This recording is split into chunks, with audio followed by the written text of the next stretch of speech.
Hello everyone, this is Neha and welcome back to my channel. कैसे हैं आप सब? आई होप आप बहुत बढ़िया होंगे। स्वागत है आपका आपके अपने चैनल स्टडी परचम में। आज इंग्लिश पेडागोजी के प्रीवियस ईयर क्वेश्चन को हम जो सॉल्व करेंगे वो क्वेश्चन मैंने लिया है अगस्त 2023 में जो सीटेट हुआ था उसका पेपर 1 का क्वेश्चन है। तो आज हम देखेंगे कि पेपर 1 में जो अगस्त में इंग्लिश पेडागोजी में क्वेश्चंस पूछे गए थे उसके कैसे पैटर्न है, क्योंकि जो भी क्वेश्चन अगस्त से पूछे जा रहे हैं ना वो बिल्कुल नए पैटर्न पे है और आपको नए पैटर्न की भी प्रैक्टिस करनी है, क्योंकि आपने जो टारगेट रखा है 15 आउट ऑफ 15 का, ताकि आपको इंग्लिश पेडागोजी में 15 आउट ऑफ 15 आ जाए, उसके लिए आपको न्यू पैटर्न के क्वेश्चंस भी देखने पड़ेंगे। तो आज कुछ नए क्वेश्चंस को देखेंगे और हम पढ़ेंगे कि इंग्लिश पेडागोजी को कैसे सॉल्व करना है। ठीक है, तो बने रहिए इस वीडियो में। अगर आप चैनल पर नए हैं तो प्लीज़ चैनल को सब्सक्राइब कीजिए और बेल आइकन दबाइए, जिससे आपको नए वीडियो के नोटिफिकेशन मिलते रहेंगे, है ना। और लाइक शेयर सब्सक्राइब करते रहिएगा। और बढ़ते हैं हम आज के पहले क्वेश्चन पे जो कि न्यू पैटर्न पर आधारित है। देखते हैं हमारा पहला क्वेश्चन क्या बोलता है। ठीक है, तो हमारा पहला क्वेश्चन जो है वो 91 नंबर का क्वेश्चन है। पढ़ते हैं कि क्या पूछ रहा है इस क्वेश्चन में। ठीक है, क्वेश्चन कह रहा है कि choose the strategy that match the example. यानी यहाँ पे जो एक एग्जाम्पल दिया है, एक क्या दिया है, स्टेटमेंट दिया है, एक एग्जाम्पल के फॉर्म में ये स्टेटमेंट है। तो आपको बताना है कि ये जो एग्जाम्पल है, ये जो स्टेटमेंट है, किस स्ट्रैटेजी को क्या कर रहा है, फॉलो कर रहा है। ठीक है, तो एग्जाम्पल है क्या उसको पढ़ेंगे पहले। I focus on the language I use to make sure it is correct, है ना। मेरा ये फोकस रहता है लैंग्वेज पर, है ना, कि मैं ये बोलने की, मैं हमेशा करेक्ट बोलने की कोशिश करती हूँ। कहने का मतलब ये है कि मेरा ये हमेशा फोकस रहता है, मेरा कहाँ ध्यान रहता है कि मैं जो भी बोल रही हूँ वो करेक्ट बोलूँ। I use to make sure it is correct, यानी लैंग्वेज को मैं सही तरीके से बोलने की कोशिश करती हूँ या करते रहती हूँ, है ना। ये बोल रहा है आपका एक एग्जाम्पल में। तो ये जो है वो लड़की क्या बोलने की कोशिश कर रही है, एक लड़की, ये जो भी कोई बच्चा है जो इस स्टेटमेंट को, इस एग्जाम्पल को दिया गया है किसी बच्चे के कॉन्टेक्स्ट में, तो वो बच्चे अपने लैंग्वेज को क्या कर रही है, मेक श्योर कर रही है कि वो करेक्ट हो। अपने लैंग्वेज को क्या कर रही है, करेक्ट करने की, यानी करेक्ट तरीके से बोलने की कोशिश कर रही है। तो क्या ये ट्रांस लैंग्वेजिंग है, क्या ये मेमोराइजिंग है, क्या ये याद करने को कह रही है, क्या ये रिवाइजिंग है, या क्या सेल्फ मॉनिटरिंग है। तो ये क्या है, सिंपली आपको सेल्फ मॉनिटरिंग है। कैसे आप बताओगे कि ये सेल्फ मॉनिटरिंग है, क्योंकि देखिए ये क्या करिए, I focus on the language I use to make sure it is correct, यानी मैं अपने लैंग्वेज पे हमेशा मेरा कॉन्सेंट्रेशन ये रहता है कि मैं हमेशा सही बोलूं और करेक्ट बोलूं। तो ये क्या कर रही है, अपने ही लैंग्वेज को सेल्फ मॉनिटर कर रही है, स्वनिरीक्षण इसको बोलते हैं, हिंदी में क्या बोलेंगे, स्वनिरीक्षण कर रही है। ठीक है, तो ऑप्शन नंबर 4 जो होगा 91 का सही हो जाएगा। ठीक है, चलिए नेक्स्ट क्वेश्चन देखते हैं हमारा क्या बोलता है। नेक्स्ट क्वेश्चन है, student in a class 2 singing a song, है ना। क्लास 2 के स्टूडेंट सॉन्ग को सिंग कर रहे हैं, सॉन्ग को गा रहे हैं। ठीक है, कैसे गा रहे हैं, head shoulder knees and toes. आपने एक ये पोयम सुना होगा, है ना, छोटे बच्चों की पोयम है, head shoulder knees and toes, eyes and ears and mouth and nose, head, shoulders, knees and toes, इस तरह का ये पोयम है ना। तो छोटे बच्चों के लिए ये पोयम ज़्यादातर यूज़ किया जाता है। तो इस पोयम में जो बॉडी के पार्ट को बोलते हैं, है ना, उस बॉडी के पार्ट को क्या करते हैं, टच करते हैं, है ना। तो they touch the correct part of their body as they singing. जैसे जैसे ये गाना को बच्चे गाते हैं, है ना, तो जो बॉडी पार्ट आते जाता है उस बॉडी पार्ट को टच करते हैं। अगर हेड बोल रहे हैं तो हेड को टच करेंगे, शोल्डर बोल रहे हैं तो शोल्डर को टच करेंगे, नीज को टच करेंगे, टोज को टच करेंगे, है ना। तो इस तरह टच करेंगे। तो ये किस मेथड को शो कर रहा है, यानी which method is the teacher using teach them, यानी यहाँ पे टीचर किस मेथड का यूज करके बच्चों को ये गाना सिखा रही है या टीच कर रही है। क्या इलेक्ट्रिक है, या ये ऑडियो लिंगुअल है, या कम्युनिकेटिव लैंग्वेज टीचिंग है, या टोटल फिजिकल रिस्पॉन्स है। तो यहाँ पर देखिए कम्युनिकेटिव लैंग्वेज टीचिंग में ना रियल लाइफ एग्जाम्पल का यूज करके हम पढ़ाते हैं ना। ऑडियो लिंगुअल में ऑडियो लिंगुअल या ऑडियो किसी भी ऑडियो एड का यूज करते हैं, ठीक है ना। टोटल फिजिकल रिस्पॉन्स है ये। टोटल फिजिकल रिस्पॉन्स में आप क्या करते हैं, अपने फिजिकल पार्ट को यूज करके आप किसी भी चीज को सीखते हो। आपका फिजिकल, आपका बॉडी मूवमेंट उसमें क्या करता है, वर्क करता है, उसको बोलते हैं टोटल फिजिकल रिस्पॉन्स, है ना। चलिए नेक्स्ट पढ़ते हैं। इसके यानी इसका 92 का ऑप्शन नंबर 4 यहाँ पे सही हो गया, ठीक है। 93 नंबर का क्वेश्चन हमसे क्या बोलता है, पढ़ते हैं। Student work in a group to answer 5 question about the vocabulary from the previous unit. यानी जो प्रीवियस यूनिट का मतलब है कि जिस यूनिट को पढ़ा दिया गया है उस यूनिट से क्या कर रहे हैं बच्चे, क्या कर रहे हैं, 5 क्वेश्चन के आंसर क्या कर रहे हैं, देने की कोशिश कर रहे हैं अबाउट वोकैबुलरी। यानी वो जो आंसर है वो वोकैबुलरी से रिलेटेड है, ठीक है ना। Then they exchange question with another group, और क्या कर रहे हैं कि जो क्वेश्चन का वो आंसर, जो 5 क्वेश्चन का वो आंसर देने की कोशिश कर रहे हैं, वोकैबुलरी से रिलेटेड वो क्वेश्चन है जो कि पहले पढ़ा दिया गया है चैप्टर, उस चैप्टर से है, और उस क्वेश्चन के आंसर को क्या कर रहे हैं, एक्सचेंज कर रहे हैं ग्रुप में, है ना। यानी मैंने जो आंसर दिया, आपने जो आंसर दिया, दोनों को एक्सचेंज कर रहे हैं कि आपने क्या आंसर दिया उसको चेक कर रहे हैं और मैंने जो आंसर दिया वो आप चेक कर रहे हो। यानी एक दूसरे के आंसर को यहाँ पे चेक करने का काम हो रहा है, ठीक है ना। Try to answer the question, किसी उस क्वेश्चन के आंसर को देने के लिए एक दूसरे के ग्रुप से क्या कर रहे हैं, एक्सचेंज कर रहे हैं, ठीक है। तो ये किसका एग्जाम्पल है, यहाँ पे पूछा जा रहा है। This is an example of, क्या ये पीयर असेसमेंट है, सेल्फ असेसमेंट है, फीडबैक है या रीडिंग असेसमेंट है। तो देखिए फीडबैक क्या होता है, जब आप क्या निष्कर्ष निकालते हो, है ना, कोई चीज हुई या कोई चैप्टर पढ़ाया गया या कोई चीज मतलब आपके साथ घटना घटी और उससे आपको क्या फीडबैक मिला, वो होता है। सेल्फ असेसमेंट होता है जब आप अपना खुद का असेसमेंट करते हो। एक इंडिविजुअल बच्चा अपना ही असेसमेंट करेगा कि मैंने कैसा पढ़ा, क्यों पढ़ा, किस लिए पढ़ा, तो वो होता है सेल्फ असेसमेंट। पीयर असेसमेंट क्या होता है, जहां पर दूसरे बच्चे आपका आकलन करेंगे, यानी आपने क्या पढ़ा, क्या लिखा, क्या आंसर दिया, दूसरे बच्चे करेंगे और आप किसी दूसरे बच्चे को करोगे। यानी पीयर असेसमेंट, सहपाठी आकलन इसको कहते हैं। यानी ऑप्शन नंबर फर्स्ट यहाँ पे सही होगा, क्योंकि यहाँ पे ऑप्शन क्या था, दे exchange question with another group, यानी एक दूसरे से क्वेश्चन को क्या कर रहे हैं, एक्सचेंज कर रहे हैं और उसके बाद आंसर देने की कोशिश कर रहे हैं, ठीक है। 94 नंबर का क्वेश्चन क्या बोलता है वो अब हम देखेंगे। यहाँ पे ऑप्शन नंबर फर्स्ट सही हो गया। 94 नंबर का क्वेश्चन बोलता है, I like it when the teacher give me a card. मुझे ये बहुत पसंद है जब मेरी टीचर मेरे को एक कार्ड देती है, with a word of a phases, with a word और फेजेस ऑन इट। जैसे एक कार्ड दी टीचर बच्चे को और उस कार्ड पर वर्ड लिखा है या कोई फेजेस, कोई लाइन लिखी हुई है। तो जब ये टीचर इस तरह का काम कर रही है, बच्चे को क्या दे रही है, एक कार्ड दे रही है और उस कार्ड में सीक्रेटली कुछ लिखा रहता है, और उस कार्ड में जो भी कुछ लिखा रहता है उसको देख के बच्चे क्या करते हैं, एक्टिंग करते हैं, और सामने जो बैठे रहते हैं बच्चे उसको पहचानते हैं, उस एक्टिंग को। ये एक तरह का गेम है, आपने भी खेला होगा कि आप एक पर्ची उठाते हो, उस पर्ची में जो भी कुछ लिखा रहता है उस पर्ची को लिख के, मान लो किसी एक्टर का नाम लिखा हुआ है ना, विराट कोहली का नाम लिखा हुआ है, तो विराट कोहली किस तरह खेलते हैं, विराट कोहली का स्टाइल क्या है, शाहरुख खान का स्टाइल क्या है, तो आपको बताना नहीं है बच्चों को वर्बली। जो आपके सामने बच्चे बैठे हैं या आपके सहपाठी बैठे हैं, तो उसको आप वर्बली नहीं बता रहे हो कि आप किसके बारे में, आप उस कैरेक्टर का एक्टिंग करते हो, है ना, फिजिकली अपने बॉडी मूवमेंट का यूज करके, और सामने वाले बच्चे रिकॉग्नाइज करते हैं, पहचानते हैं कि आप किसकी एक्टिंग करते हो। सेम वही एक्टिविटी यहाँ पे हो रही है। तो वो उस लड़की को पसंद है जब उसकी मैम जो है उसको कार्ड देती है और उस पर वर्ड और फेजेस लिखा रहता है, I have to act it out for the rest of the class. यानी मैं एक्ट करती हूँ किसके लिए, सामने जो बैठी हुई क्लास है उसके लिए। सो दे गेस द वर्ड, उसके थ्रू वो क्या करेंगे, वो गेस करेंगे वर्ड पे। कभी कभी किसी फिल्म का नाम भी आपको गेस करना पड़ता है ना, तो इस तरह की एक्टिविटी हो रही है। Find the learner comment with the learner preference should listed below. अब यहाँ पे आपको क्या बताना है कि यहाँ पे बताना है आपको कि आखिर हो क्या रहा है ना, यहाँ पर किस एक्टिविटी के थ्रू, यानी बच्चा यहाँ पर किस तरह सीखने की कोशिश कर रहा है। तो यहाँ पे क्या है, पहला ऑप्शन क्या है, I remember language well when I am kinesthetic involve.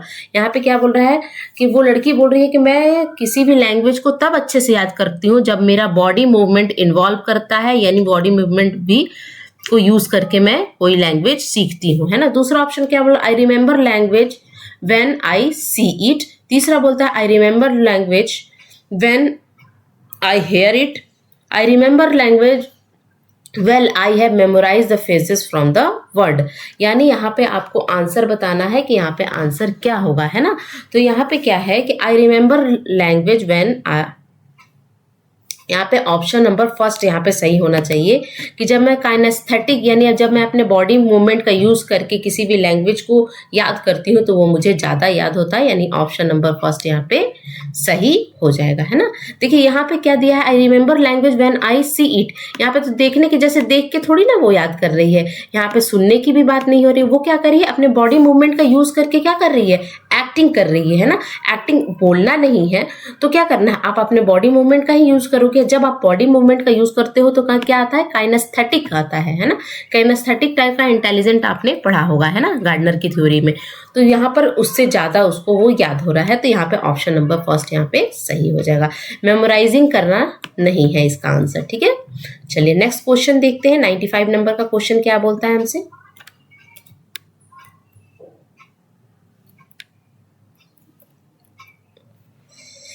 95 number का क्वेश्चन हमसे ये बोल रहा है कि read the following statement and choose the correct option. यहाँ पे असर्शन एंड रीजन दिया हुआ है। असर्शन क्या है, रीजन क्या है, दोनों में आपको रिलेशन स्टैब्लिश करना है और आपको बताना है कि कौन सही है और कौन गलत है, या दोनों सही है या दोनों में से कोई नहीं सही है, ठीक है।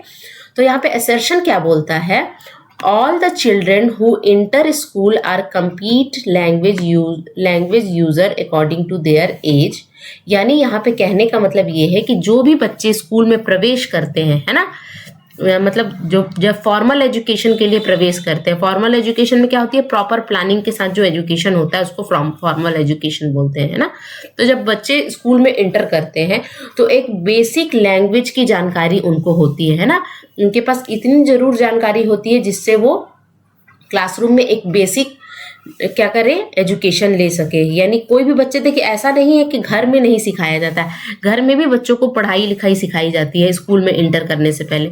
तो वो बेसिक कॉम्पिटेंट लेकर बच्चे किसी भी स्कूल में किसी भी क्लास में इंटर करते हैं, और किसके अकॉर्डिंग, अपने एज के अकॉर्डिंग। ये ऐसा नहीं कि 3 साल का बच्चा है और वो 10 साल के बच्चे का नॉलेज रखता है।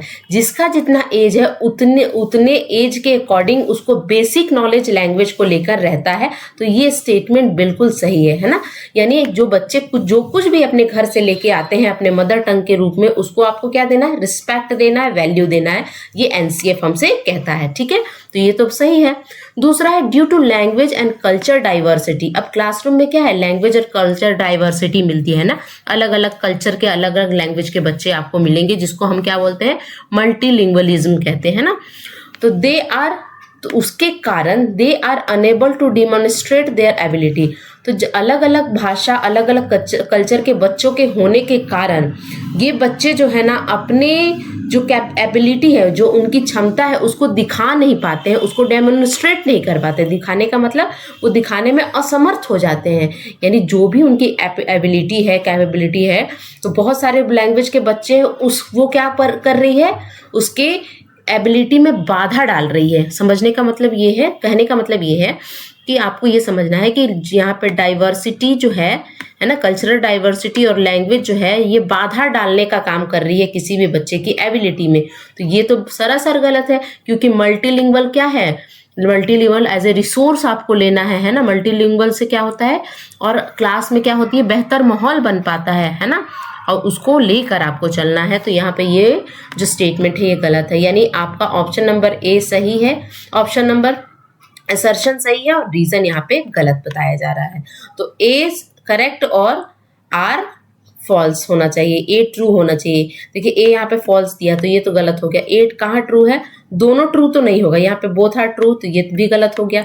यहाँ पे देखिए both A and R true but R is not correct explanation of A true but R false, है ना, ये सही है ना।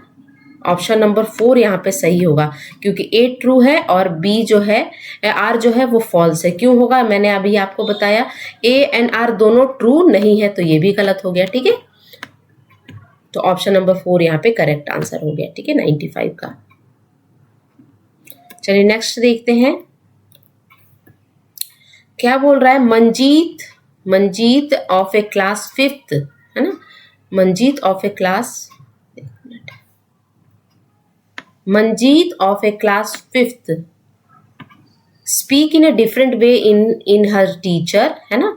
क्या बोल रहा है कि मंजीत नाम का बच्चा है वो अपने टीचर से अलग तरीके से बात करता है, to his friend and also to 2-year-old child. यानी क्या है कि ये मंजीत नाम का एक बच्चा है, अपने टीचर से अलग तरीके से बात करता है, अपने फ्रेंड से अलग तरीके से बात करता है, और 2 साल का एक बच्चा है उससे अलग तरीके से बात करना है। तो ये ना सबसे अलग तरीके से बात कर रहा है। हाउ टू यूज लैंग्वेज, यानी in its mean Manjeet knows how to use language in a social situation. What is the attribute of the language known as? यानी यहाँ पे कहने का मतलब ये है कि मंजीत जो बच्चा है वो ना हर लोगों से अलग अलग तरीके से बात कर रहा है, उसके एज के अकॉर्डिंग, उसके प्रोफेशन के अकॉर्डिंग, है ना।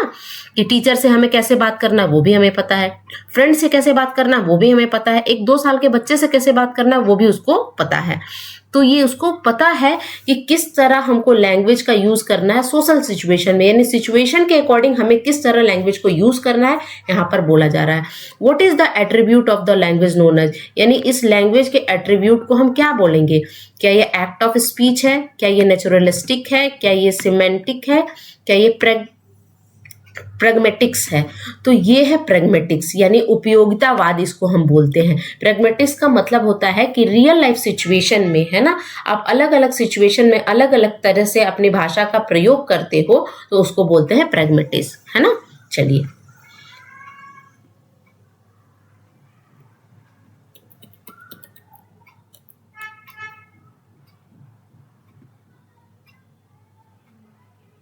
97 नंबर का क्वेश्चन कहता है a mother notice that her child sometimes say things that she has never heard about adult her sibling says. She is confused as she believes that children learn language by imitating people in the family and immediate surrounding. Here her belief resonated with. यहाँ पे कहने का मतलब ये है कि एक mother है जो कि सरप्राइज है, आश्चर्य कर रही है कि उसकी जो बच्ची है वो ऐसे लैंग्वेज का यूज कर रही है, ऐसे शब्दों का प्रयोग कर रही है घर में जो कि ना उसके घर के इन्वायरमेंट में कोई बोलता है, ना उसके भाई बहन बोलते हैं, ना ही उसके आसपास में कोई इस तरह के लैंग्वेज का यूज कर रहा है। तो उसकी मदर को ये पता है कि बच्चे कैसे सीखते हैं, अपने परिवार से सीखते हैं। कुछ भी है अपने परिवार के लोगों को क्या करते हैं, इमिटेट करके, अपने इन्वायरमेंट से इमिटेट करके सीखते हैं ना। अपने फैमिली से इमीडिएट सराउंडिंग कौन होगा, इमीडिएट सराउंडिंग में कौन आएगा, आपके नेबर आएंगे, जिसके साथ आप खेलते हो, आप बैठते हो, वो इमीडिएट सराउंडिंग आ गया, उससे सीखते हैं। लेकिन वो फील ये कर रही है कि घर में तो कोई ऐसा बोलता नहीं है, उसके भाई बहन भी नहीं बोलते, ना ही कोई बड़ा बोलता है। तो ये आखिर नए नए शब्द जो कि उसको नहीं बोलना चाहिए वो कहाँ से सीख के आ रही है। तो ही हर बिलीव रिजोनेटेड दैट, वो किस ओर संकेत कर रही है ना। तो यानी कि यहाँ पे कहने का मतलब है कि ना घर में कोई बोल रहा है इस तरह का, ना उसके सिबलिंग्स बोल रहे हैं यानी भाई बहन बोल रहे हैं, ना आस पड़ोस के लोग यानी नेबर भी नहीं बोल रहे हैं, ठीक है। तो वो सीख रही है कहाँ से, स्कूल से वो सीख के आ रही है, तभी तो वो बोल रही है। तो स्कूल में वो क्या कर रही है, इमिटेट कर रही है स्कूल के बच्चों, या तो किसी बच्चे का इमिटेशन को देख के सीख रही है या किसी टीचर का देख के सीख रही है, लेकिन वो किसी ना किसी का देख के वो सीख रही है, इमिटेट कर रही है, नकल कर रही है। तो क्या ये मल्टीलिंगुअल को बता रहा है, क्या ये नेटिविज्म कौन थे बताइए। नेटिविज्म थे नोम चॉम्स्की, है ना। क्या ये बिहेवियरिज्म को शो कर रहा है, ये कंस्ट्रक्टिविज्म को शो कर रहा है। तो ये सिंपली बिहेवियरिज्म को, ये जो बिहेवियर है बच्ची का वो बिहेवियरिज्म को शो कर रहा है। वो इमिटेशन के द्वारा यानी नकल विधि के द्वारा, अनुकरण के द्वारा जब कोई चीज आप सीखते हो तो वो क्या होता है, बिहेवियरिज्म फील्ड यानी व्यवहारवाद को शो कर रहा है यहाँ पे। तो उसकी मदर इमिटेशन की बात कर रही है कि वो इमिटेट कर रही है, तो वो स्कूल के इन्वायरमेंट से कुछ नए चीज़ें, आपके घर में भी कुछ वैसे बच्चे होंगे जो कि क्या है ना, ऐसे वर्ड यूज़ करते होंगे जो आपके घर में नहीं कोई यूज़ करता होगा। तो वो कहाँ से सीख के आ रहा है, वो स्कूल से सीख के आ रहा है बच्चा। इसीलिए बच्चों के सामने कभी भी एक अच्छा आपको मॉडल सेट करना है, एक अच्छा आइडल बनना है, ताकि बच्चे क्या करते हैं, इमिटेशन के थ्रू सीखते हैं, है ना। चलिए 98 नंबर का क्वेश्चन देखते हैं। यहाँ तो ऑप्शन नंबर 3 यहाँ पे करेक्ट हो गया, ठीक है। 98 नंबर का क्वेश्चन बोलता है a set of skill that develop before children begin formal reading instruction and which provide the foundation for the later academic skill. यानी वो स्किल, सेट ऑफ स्किल जो डेवलप होती है बच्चों के फॉर्मल रीडिंग इंस्ट्रक्शन से पहले, है ना, विच प्रोवाइड, जो कि फाउंडेशन यानी क्या करती है, एक क्या फाउंडेशन का मतलब एक बेस प्रदान करती है ना, फॉर लेटर एकेडमिक स्किल के लिए। जो लेटर में जो बाद में हम जो स्किल सिखाते हैं बच्चों को, उस बाद वाले स्किल को सीखने में वो ऐसी एक स्किल है जो कि बेस प्रदान करती है, जो कि फॉर्मल रीडिंग इंस्ट्रक्शन में हेल्प करती है। वो क्या है? क्या वो इमर्जेंट लिटरेसी है, क्या वो इमर्जेंट सॉल्यूशन है, या इमर्जेंट कैरिकुलम है, या इमर्जेंट प्रॉपर्टी है? तो ये क्या होता है? इमर्जेंट लिटरेसी इसको हम बोलते हैं ना, आप याद रखिएगा इसको क्या बोलते हैं, इमर्जेंट लिटरेसी।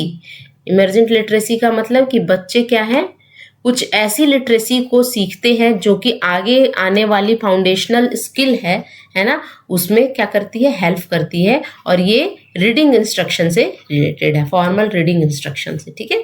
चलिए नेक्स्ट देखेंगे 99 नंबर का क्वेश्चन क्या बोलता है हमसे। A grandmother loved to read out story from book to a young children at home, and in this way expose them to book and new idea, and the children are actively engaged in this process. This technique is known as, यानी एक grand mother है, दादी माँ और नानी माँ की बात हो रही है। वो क्या करती है, बच्चों के बुक में जो ये स्टोरी दी हुई है उसको पढ़ती है और बच्चों को समझाती है ना। अब बच्चों को वो स्टोरी सुनाती है, किस कहाँ से स्टोरी सुनाती है, बच्चों की बुक्स से, है ना। और उसको वो बुक क्या है, बहुत सारे एक्सपोजर दे रहे हैं, है ना। इसके थ्रू क्या कर रही है, वो बच्चों को एक्सपोजर दे रही है, बच्चों को परिचित करा रही है, किससे, नए आइडिया से, है ना। और बच्चे भी इसमें एक्टिवली इंगेज्ड है। जैसे मदर तो ग्रैंड मदर तो इंटरेस्ट ले ही रही हैं, पढ़ा रही हैं, समझा रही हैं, एक्सपोजर दे रही हैं बच्चों को, न्यू आइडिया से क्या करा रही हैं, परिचित करा रही है, नए विचारों से परिचित करा रही हैं। और इन सब जो भी एक्टिविटी हो रही है उसमें बच्चे जो है वो भी एक्टिवली इंगेज्ड है, यानी सक्रिय भूमिका निभा रहे हैं, बच्चे भी और मदर भी, दोनों एक्टिव हैं इन दिस प्रोसेस। ये technique, this technique is known as, ये टेक्निक है क्या, ठीक है। क्या ये लाउड रीडिंग हो रही है, यानी जो लाउड रीडिंग का मतलब क्या है, जोर जोर से पढ़ना। तो क्या ग्रैंड मदर जोर जोर से पढ़ रही है? बिल्कुल नहीं। ये मॉडल रीडिंग है? बिल्कुल नहीं। ये शेयर्ड रीडिंग है? बिल्कुल ये शेयर्ड रीडिंग ही है। शेयर्ड रीडिंग का मतलब है कि दोनों उस रीडिंग से बेनिफिट ले रहे हैं, यानी ग्रैंड मदर भी नए नए आइडिया को समझ रही है, क्योंकि ग्रैंड मदर की जो एज है वो बहुत ज़्यादा है और उनके टाइम में इस तरह की स्टोरी, इस तरह के एक्सपोजर नहीं थे। तो वो उस एक्सपोजर को ग्रैंड मदर भी एक्सेप्ट कर रही है और बच्चे भी एक्सेप्ट कर रहे हैं, और दोनों एक दूसरे से क्या कर रहे हैं, शेयर्ड रीडिंग का क्या कर रहे हैं, परिचय दे रहे हैं। यानी ऑप्शन नंबर 3 यहाँ पे सही होगा, क्योंकि दोनों बेनिफिट, दोनों को अच्छा लग रहा है ना, ग्रैंड मदर सुना रही है और बच्चे सुन रहे हैं, ठीक है। 100 नंबर का क्वेश्चन क्या कहता है वो हम देखेंगे, ठीक है। An approach to teach reading that start with a basic element like letter and phonemes that teach children that phonemes can be combined into word and before moving to reading as a whole. यानी यहाँ पे कहने का मतलब है, पहले letter और उससे रिलेटेड फोनीम्स क्या होता है, स्मॉलेस्ट यूनिट ऑफ साउंड को हम फोनीम्स कहते हैं। तो लेटर, हर लेटर का फोनीम्स होता है, जैसे ए आ एप्पल हम लोग बोलते हैं, तो ए आ एप्पल, बी बा बॉल, सी सा कैट, इस तरह से हम पढ़ते हैं। क्या है ये, फोनिक साउंड है। आजकल जो इसको क्लासरूम में पढ़ाई जाती है छोटे बच्चों को ABCD, तो direct A for apple, B for ball, C for cat नहीं पढ़ाया जाता। क्या पढ़ाया जाता, ए आ एप्पल यानी फोनिक साउंड के साथ पढ़ाया जाता, बी बा बॉल, सी सा कैट, डी डा डॉग, इस तरह पढ़ाया जाता है। तो क्या बोला जा रहा है कि लेटर एंड उसके फोनीम को पहले सिखाया जा रहा है, उसके बाद वर्ड से परिचित कराया जा रहा है। पहले लेटर और उसके फोनिक साउंड से को लेके पढ़ाया जा रहा है, फिर उसके बाद क्या है, बहुत सारे लेटर कंबाइंड होके वर्ड फॉर्मेशन करते हैं, है ना। अब बहुत सारे वर्ड मिलेंगे, यानी मीनिंगफुल वर्ड मिलेंगे, तो क्या बनता है, सेंटेंस बनता है ना। और मतलब क्या दिया जा रहा है, और before moving to reading to the whole, यानी पूरे सेंटेंस को पढ़ने से पहले इन सब चीज़ों से इंट्रोड्यूस करा रही है। तो आपको सिंपल बताना है कि ये किस अप्रोच की बात कर रही है, यानी हम कहाँ जा रहे हैं, नीचे से ऊपर जा रहे हैं, यानी बॉटम अप अप्रोच ये है। देखते हैं ऑप्शन में दिया है कि नहीं, है ना। ऑप्शन में दिया हुआ है स्ट्रक्चरल अप्रोच नहीं होता है, टॉप डाउन अप्रोच नहीं है। ये टॉप डाउन अप्रोच कब होगा, जब हम सेंटेंस से कहाँ आएंगे, वर्ड पर, सेंटेंस से फ्रेजेस पर, फ्रेजेस से वर्ड पर, और वर्ड्स के बाद जब हम लेटर पढ़ेंगे तो ये टॉप डाउन अप्रोच होता है। लेकिन बॉटम अप क्या है, आप नीचे से ऊपर जा रहे हो, है ना, यानी छोटे से बड़ा जा रहे हो, तो ये बॉटम अप अप्रोच की बात हो रही है। होल लैंग्वेज अप्रोच नहीं है ये, ठीक है ना। ऑप्शन नंबर 3 यहाँ पे करेक्ट आंसर हो जाएगा। चलिए नेक्स्ट देखते हैं क्वेश्चन हमारा क्या कहता है। फिर से आ गया एक असर्शन और रीजन का क्वेश्चन। देखिए आजकल असर्शन और रीजन से क्वेश्चन आ रहे हैं, तो आपको इस क्वेश्चन में बच्चे बहुत गलतियां करते हैं, तो इसको आप ध्यान से पढ़ना बच्चों, है ना। और मेरी तरफ से जो हेल्प बनेगा मैं आपके लिए करने के लिए तैयार हूँ। अगर वीडियो अच्छा लग रहा है तो please like share and subscribe करते रहिए, है ना। और शेयर जितना ज़्यादा हो सके आप शेयर कीजिए, ताकि नए लोग जो है इस वीडियो से परिचित हो सके, ठीक है। 101 नंबर का क्वेश्चन क्या बोलता है, read the following statement and choose the correct option. पहला क्या बोल रहा है, असर्शन क्या बोल रहा है, use phonetic spelling slow down the ability to learn a spelled correct, ठीक है।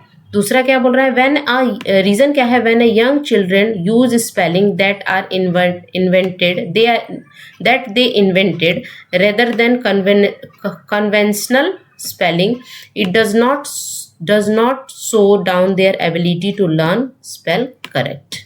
यानी कहने का मतलब ये है कि यानी यहाँ पे क्या कि फोनेटिक स्पेलिंग क्या होती है, फोनेटिक स्पेलिंग यानी जैसे हम पढ़ेंगे वैसे ही लिखेंगे, वो होती है फोनेटिक, यानी जैसी साउंड आएगी उस तरह लिखेंगे। जैसे आपने क्या पढ़ा है, आपने, मैं एक सिंपल सा एग्जांपल नॉलेज का लेती हूँ, है ना, नॉलेज। तो नॉलेज को अगर हम नॉलेज अगर बोल रहे हैं तो लिखेंगे कैसे, ऐसे एन से लिखेंगे, NOS इस तरह से लिखेंगे, नॉलेज इस तरह। लेकिन एक्चुअल स्पेलिंग क्या होती है, KNOW होती है ना। नॉलेज लिखना होगा तो देखिए सबसे पहले NOW लिखेंगे, NO, जैसे देखिए एक्चुअल स्पेलिंग नॉलेज की क्या होती है, KNOWLEDGE, ठीक है, ये एक्चुअल स्पेलिंग होती है। तो यहाँ पे क्या है, स्पेल्ड करेक्टली ये हो गया, ठीक है। लेकिन यहाँ पे फोनेटिक अगर आप सुनेंगे, अगर आपने कभी नॉलेज को देखा नहीं होगा कि नॉलेज की स्पेलिंग क्या होगी, आपको ये नहीं पता होगा कि यहाँ पे के साइलेंट है ना, तो आप कैसे लिखोगे, NOWLEDGE। तो क्या बोल रहा है यहाँ पे कि use phonetic spelling slow down the ability to learn to spell correctly. यानी यहाँ पे बोल रहा है कि जो फोनेटिक स्पेलिंग है वो क्या करती है, स्लो डाउन कर देती है आपके स्पेलिंग को लर्न करने की, जो एक्चुअल स्पेलिंग है, जो करेक्ट स्पेलिंग है, उसके एबिलिटी को लर्न करने की क्षमता को क्या कर देती है, कम कर देती है। तो ये गलत है, ऐसा नहीं है। जब आप एक्चुअल स्पेलिंग जान जाते हो तो क्या आप नहीं पढ़ पाते हो, पढ़ पाते हो ना, ठीक है ना। तो ये तो गलत हो गया। अगला हम देखेंगे आगे क्या बोल रहा है। पहला यहाँ पे रॉन्ग है, ठीक है, तो पहला यहाँ पे रॉन्ग है, इसको रॉन्ग करते हैं।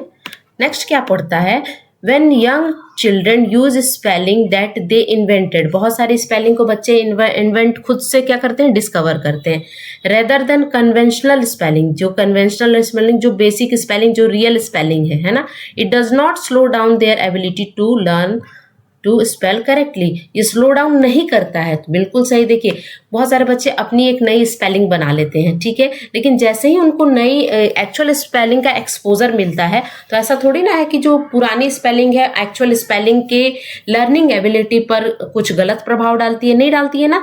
जैसे ही वो सीखेंगे कि नहीं इसकी स्पेलिंग तो ये होगी, है ना, तो वो क्या करेंगे, उसको इजीली सीख जाएंगे। ऐसा नहीं है कि वो उसमें बाधा उत्पन्न करेगी। क्या बोल रहा है, डज नॉट स्लो डाउन, नहीं, ये सही है कि वो कोई भी स्लो डाउन नहीं करता है ना। मान लीजिए यहाँ पे फिर से वही नॉलेज की बात कर रहे हैं। मान लीजिए किसी बच्चे को क्या पता है, नॉलेज की स्पेलिंग एन से पता है लेकिन है के से, तो जब के से पता चल जाएगा तो वो के वाला ही याद रखेगा, एन वाला याद नहीं रखेगा। तो क्या ये वाला इसमें बाधा डाला, नहीं डाला ना, तो यहाँ पर ये चीज करेक्ट है और ये क्या है, रॉन्ग है ना। तो ऑप्शन नंबर यहाँ पे आर करेक्ट होगा, यानी रीजन करेक्ट होगा, और असर्शन जो होगा वो क्या होगा, रॉन्ग, फॉल्स होगा। तो देखते हैं किसमें है, ए फॉल्स एंड आर करेक्ट। पहला ही ऑप्शन आपको दिखा रहा है कि ए फॉल्स यानी असर्शन फॉल्स है और रीजन ट्रू है, ठीक है। अगला क्वेश्चन देखते हैं क्या बोलता है हमसे।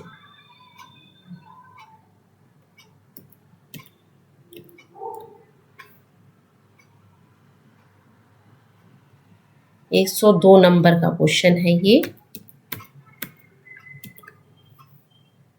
क्या बोलता है, in a learning a new language, जब आप नई लैंग्वेज को लर्न करते हैं, नई भाषा को सीखते हैं, many student often lack confidence when speaking due to the language unique pronunciation rule on the way to overcome this problem is by। यानी क्या होता है, जब आप नई भाषा को सीखते हो तो नए नए वर्ड से आप क्या करते हो, परिचित कराया जाता है आपको। तो बहुत सारे जो बच्चे हैं वो क्या होता है, जो प्रोनाउंसिएशन है, जो उच्चारण है, नई तरह के उच्चारण उनको देखने को मिलते हैं। नए वर्ड है तो नई तरह के उच्चारण होंगे, तो वो क्या करते हैं, उसके कारण उनमें क्या होता है, कॉन्फिडेंस जो होता है ना उनका लो होता है, क्योंकि उन्होंने पहली बार उस वर्ड को देखा है, पहली बार उस वर्ड का एक्सपोजर मिला है उनको, तो उस वर्ड को किस तरह प्रोनाउंस करेंगे वो उनको नहीं आता है ना। तो उसको उस प्रोनाउंस करने में यानी उच्चारण करने में उनको क्या आती है, दिक्कत आती है।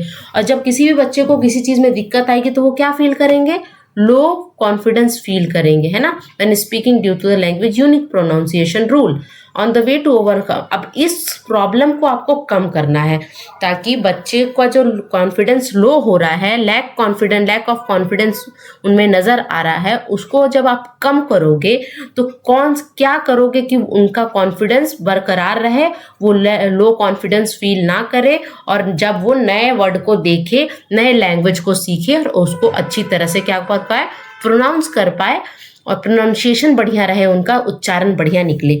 तो क्या आप करोगे, किस तरह बच्चों को सिखाओगे जिससे उनका कॉन्फिडेंस बना रहेगा और वो अच्छा फील करेंगे। Correct error when ever they happen, जब जब बच्चे गलत करेंगे तब तब उसके एरर को करेक्ट करोगे, तब तो बच्चे और लो कॉन्फिडेंस में यानी लैक ऑफ कॉन्फिडेंस उनमें आ जाएगा। Lettering children let them loud, उन्हें बोलेंगे कि तुम जोर जोर से चिल्ला चिल्ला के वर्ड को बोलो, तो ये भी कोई सही उपाय नहीं है। Using game like activity that require verbal interaction in a classroom, बिल्कुल सही है। आप ऐसा गेम ऑर्गेनाइज करोगे, ऐसी गेम एक्टिविटी क्लासरूम में ऑर्गेनाइज करोगे जिसमें बच्चे क्या करेंगे, वर्बल इंटरेक्शन यानी बोल के एक दूसरे से इंटरैक्ट करेंगे और एक दूसरे के प्रोनाउंसिएशन को सही करेंगे गेम मेथड के थ्रू। तो ये बिल्कुल सही है, जिसमें बच्चे खेल खेल में सीख भी जाएंगे और बच्चे का कॉन्फिडेंस लेवल हाई रहेगा। ठीक है। चौथा क्या बोल रहा है, conducting special speech class therapy. देखो स्पीच थेरेपी उन बच्चों के लिए होता है जो बच्चे बिल्कुल नहीं बोल पाते हैं, है ना, उनके लिए होता है। तो ये यहाँ पे कॉन्फिडेंस की तो बात ही नहीं है ना, तो ऑप्शन नंबर 3 यहाँ पे करेक्ट हो जाएगा। ठीक है। चलिए नेक्स्ट देखते हैं कौन सा क्वेश्चन हमें पढ़ना है। 103 नंबर का क्वेश्चन है, क्या है ये।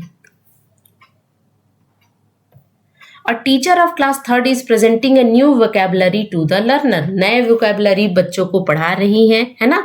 एक टीचर है क्लास 3rd की, वो बच्चों को क्या सिखा रही है, नए vocabulary को सिखा रही हैं।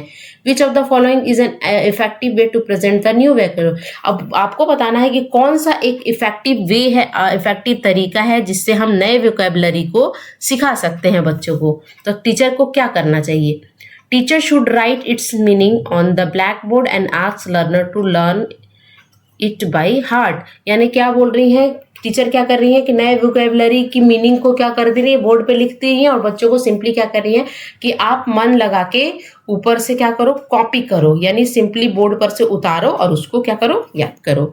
ठीक है। ये तरीका सही नहीं है, इफेक्टिव वे आपको बताना है ना, जिससे आप बच्चों को नई वोकेबलरी सिखा सको। A teacher should tell them to antonym word and give the meaning in their language.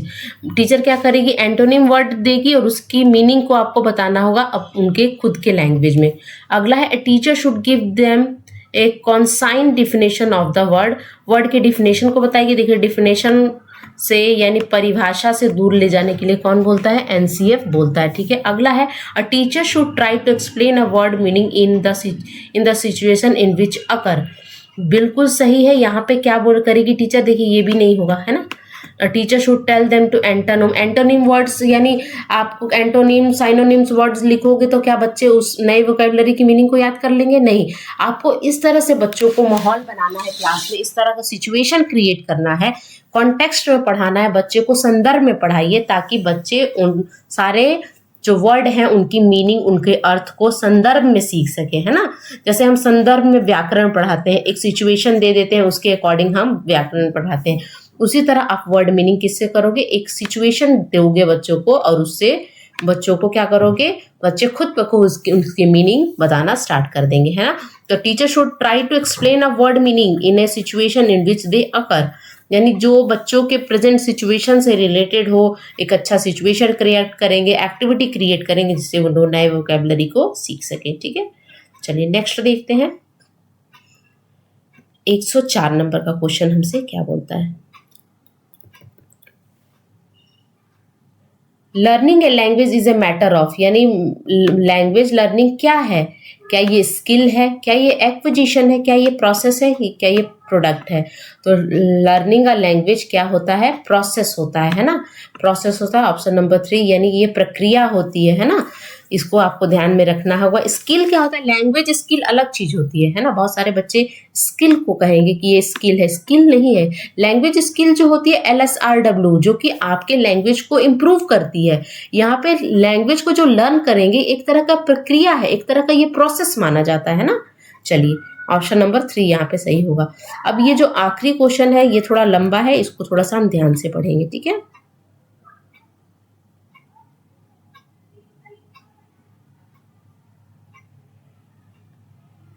I think आपको विजिबल होगा ये, है ना। देखते हैं इसमें क्या बोलता है।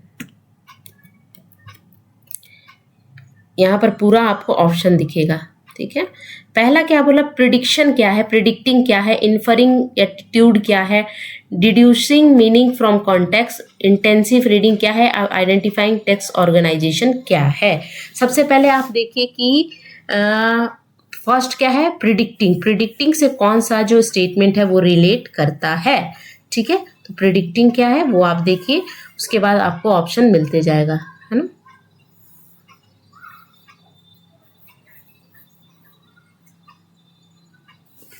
देखिए प्रिडिक्टिंग क्या होता है, यानी अनुमान लगाना, है ना। अनुमान लगाना क्या होगा, they determine how writer feel based on how they write, ये तो प्रिडिक्टिंग लग रहा है। दूसरा पढ़ते हैं, they use part of the text to help them understand unfamiliar lexis. फिर they look at the how the information is structure by the notice heading और introducing faces. They focus on inferring attitude, they focus on how language is used in a piece of text, यानी predicting आपको यही लग रहा है, option number 1 होगा predicting. They determine how writer feel based on how they write, ठीक है। Inferring ये होगा, focus on how a language is use in a piece of context, piece of text, है ना, ये होता है इन्फरिंग, है ना। Deducing meaning from context, deducing meaning from context, यानी आपको डिडक्टिंग मीनिंग फ्रॉम कॉन्टेक्स्ट, यानी संदर्भ में आपको कुछ पिक्चर दिए रहेंगे, है ना।